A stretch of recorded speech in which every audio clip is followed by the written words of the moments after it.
Hi, welcome back to Twang. I'm Dave. 14-day challenge to improve our basic soloing skills. Okay, this is session one. Saw several people checking in the comments there after that announcement, an intro that I did a few days ago.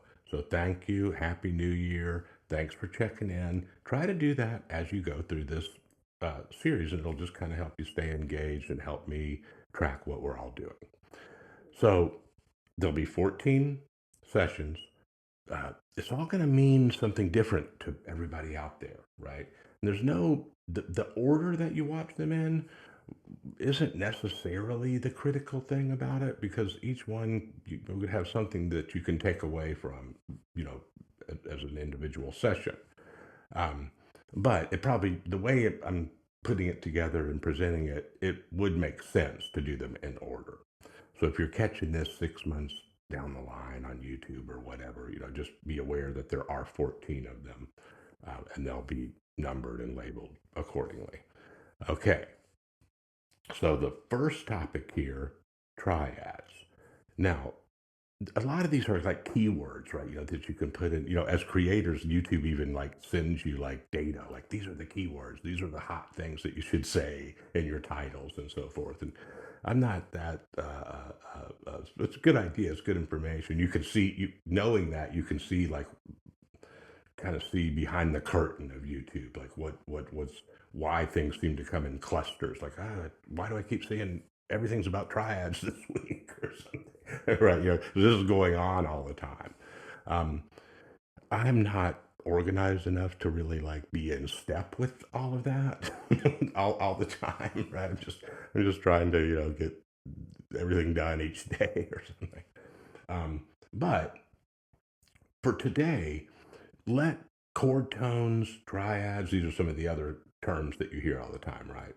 Arpeggios, let all of that kind of mean the same thing today. We're just going to take a chord and separate the notes from it. My mom called it broken chords. When I was a kid, she would play pop songs, out of a songbook. And she was, sort of like we use bar chords and stuff. She didn't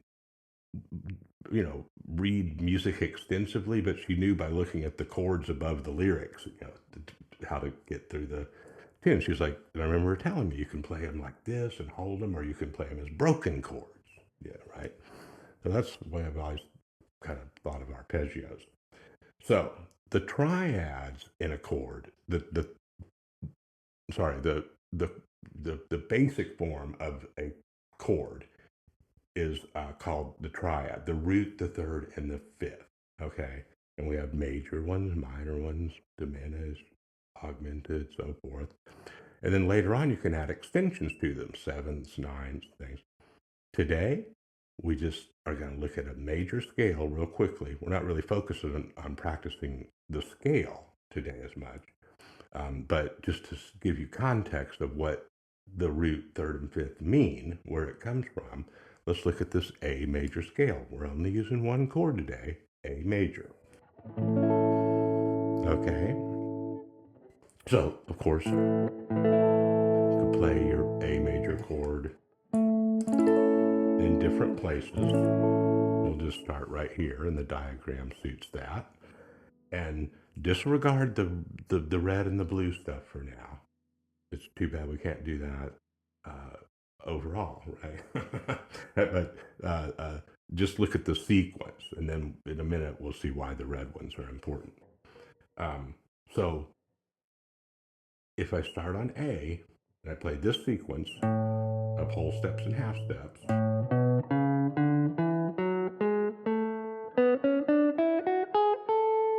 that's 2 octaves of the A major scale.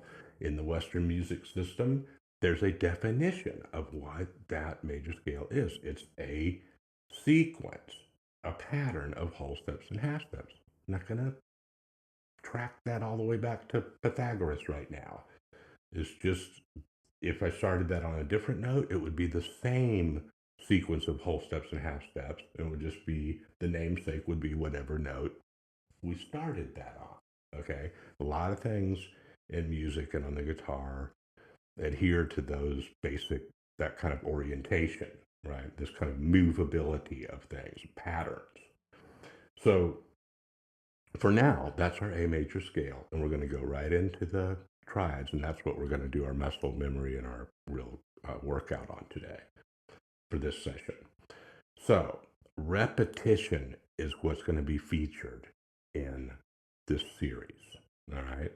And doesn't mean that there's not going to be room for you to make creative choices. There will be, but you've got to kind of assess what's appropriate for you. Many of you, everything that I'm about to say conceptually, you'd be like, I already know all of that. That's great.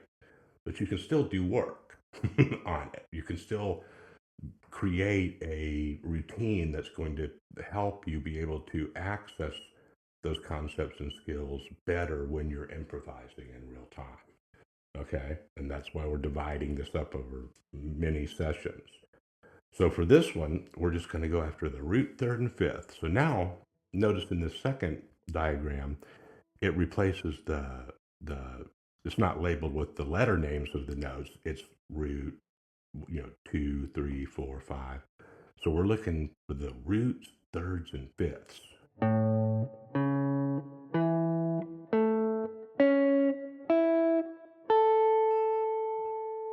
Okay. And again, you're like, I know that. Great. So this is kind of like a meta learning or teaching, right? It's teaching yourself how to teach yourself, right? So, you know, I know you only spend time on the diagram as much time as you need to kind of memorize it or just know where those notes are. And then let your ear take over. And then we want to move right into some kind of repetition that has some musical elements that aren't right or wrong. They just make it more interesting to practice. So instead of just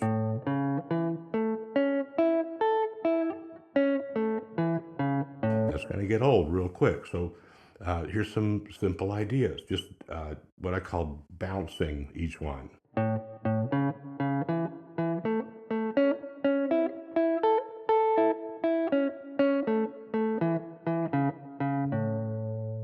Okay, so there's one. You can stop the video or give you a little bit of space here. Just check that out.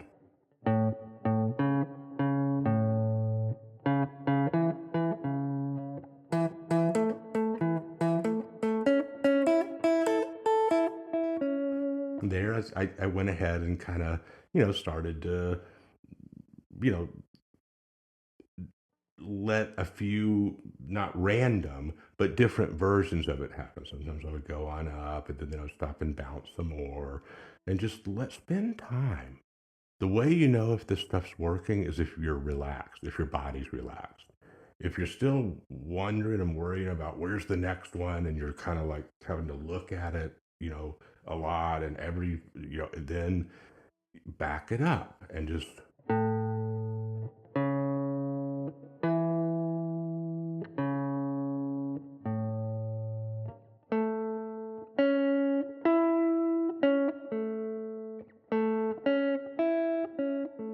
see there, I went and I kind of separated them into two separate triads instead of looking at it as a whole arpeggio or that whole position of the neck, right?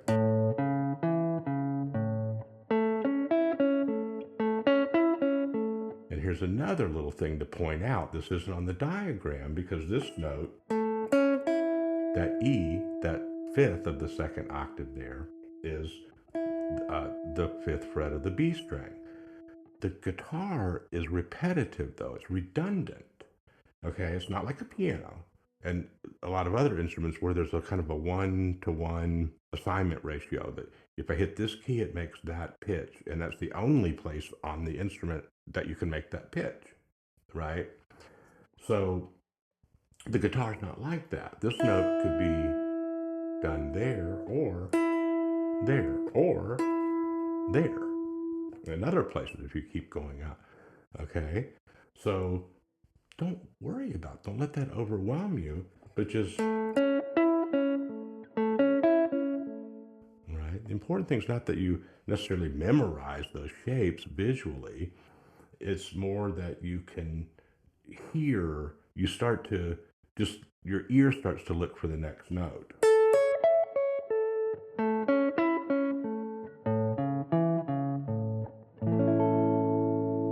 And there's a little routine, right?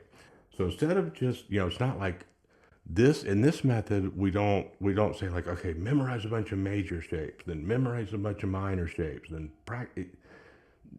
It's always within, some kind of context that allows for you to make something out of it.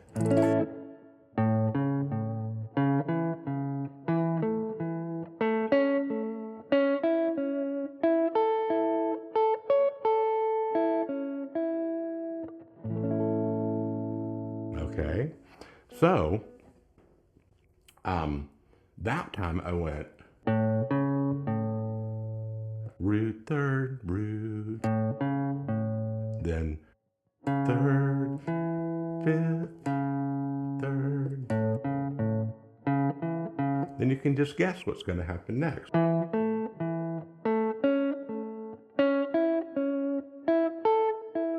Your ear, it hears it, right? It's not, you do, if think about your resources of perception, you wouldn't think of those as like all things that you had to visually memorize, right? It's this pattern. That's the arpeggio. Then these other things are dancing around and moving about within that structure, that constellation.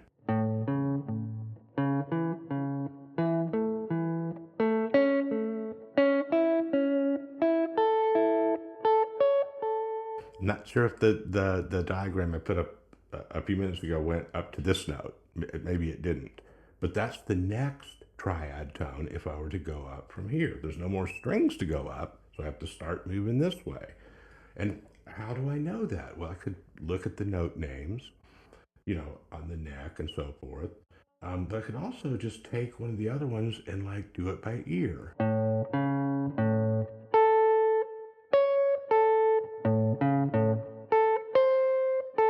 Okay, well, that didn't sound bad. That's actually a minor third instead of a major third. But your ear is going to catch that immediately, right? And make the correction if you need to. Now you're learning on all channels, right? Not just the eyes going straight to the piece of wood or whatever, right? It's not just put your finger here, put your finger there, right? It's all needs to be consumed in this sort of holistic way of listening. Okay, so there's a couple of little examples. Okay, so we just talked about reaching up here. Oh, and by the way, let me mention, don't worry about your fingering right now.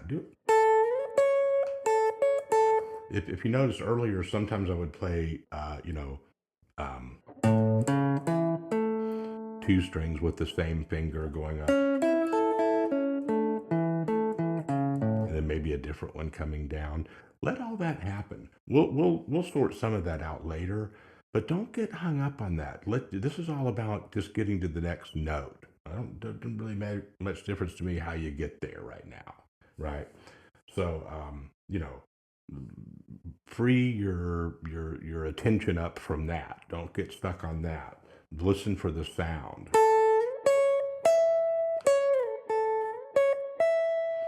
Okay. So we could play once we get up here, we could play the same notes that are in that A major scale, anywhere on the neck.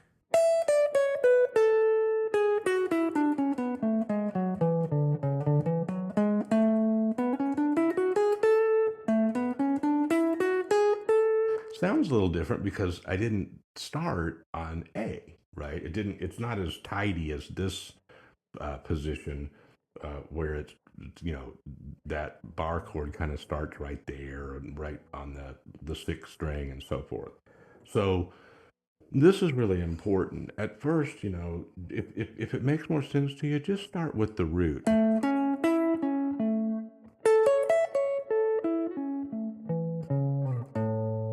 Just like you went up.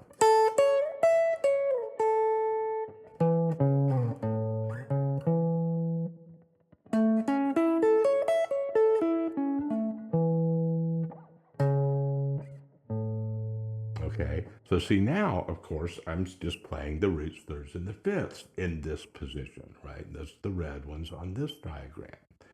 Okay, that's it for material resources, or you know, that's the written material or whatever. That's it. This position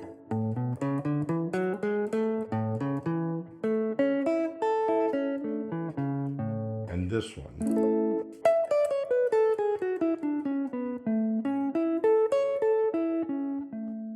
Okay, so now that routine that I just did included kind of the scale along with the triad and so forth. For this first session, the thing that you're going to really want to spend time on and settle into is the triad.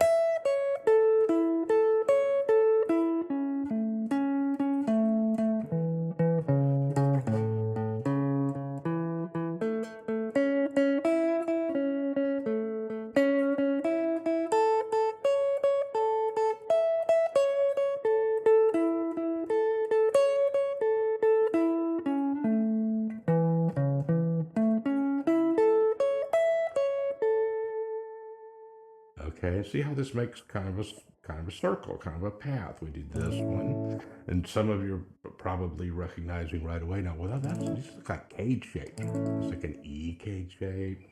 You know, it's like a C cage shape, right? We'll get to that in some of the other sessions, and that's good if you already recognize that. But trust your ear on this. This is the key to it. Repeat.